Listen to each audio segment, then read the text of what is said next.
بسم اللہ الرحمن الرحیم۔ السلام علیکم ورحمۃ اللہ وبرکاتہ۔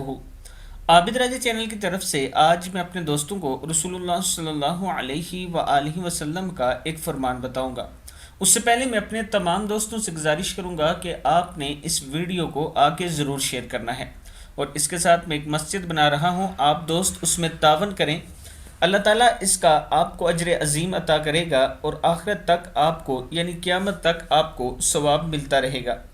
جو دوست تعاون کرنا چاہتے ہیں، یہ نیچے میرا واٹس ایپ نمبر ہے، ایزی پر ایزی پیسہ اور جائز کیش بھی موجود ہے، آپ کر سکتے ہیں۔ تو شروع کرتے ہیں۔ بسم اللہ الرحمن الرحیم۔ امام مالک نے حضرت ابن عمر رضی اللہ تعالیٰ عنہ کو فرماتے ہوئے سنا، ایک روز ایک آدمی بارگاہ رسالت میں حاضر ہوا اور عرض کی، الدنیا ادبرت عنی، دنیا نے میری طرف سے پیٹھ پھیر لی ہے اور منہ بھی پھیر لیا ہے۔ رسول اللہ صلی اللہ علیہ وآلہ وسلم نے اس آدمی کو کہا کہ ملائکہ کی جو نماز اور اللہ کی مخلوق کی جو تسبیح ہے، اس سے تو کیوں غافل ہو گیا؟ اس کے صدقے ان سب کو رزق دیا جاتا ہے۔ جب صادق طلوع ہو تو یہ تسبیح 100 بار پڑھا کرو۔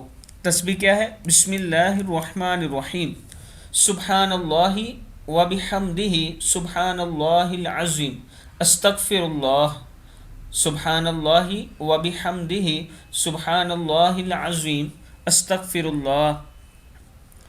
رسول اللہ صلی اللہ علیہ وآلہ وسلم نے فرمایا، تأتیک الدنیا صاغرۃ، دنیا تیرے پاس ذلیل ہو کر آئے گی۔ اپنے آقا کا یہ ارشاد سن کر وہ آدمی واپس چلا گیا۔ کچھ مدت ٹھہرا، پھر حاضر ہوا، عرض کی، یا رسول اللہ صلی اللہ علیہ وآلہ وسلم، میرے پاس اتنی دولت آ گئی، مجھے اس کے رکھنے کی جگہ نہیں ملتی۔ کتاب کا نام یہ آگے موجود ہے، آپ دیکھ سکتے ہیں۔ یعنی جب سورج طلوع ہو رہا ہو اس ٹائم آپ یہ تسبیح 100 مرتبہ پڑھ لیا کریں، اللہ تعالیٰ کرم فرمائے گا۔ اس ویڈیو کو آپ دوستوں نے آ کے ضرور شیئر کرنا ہے۔ السلام علیکم ورحمۃ اللہ وبرکاتہ۔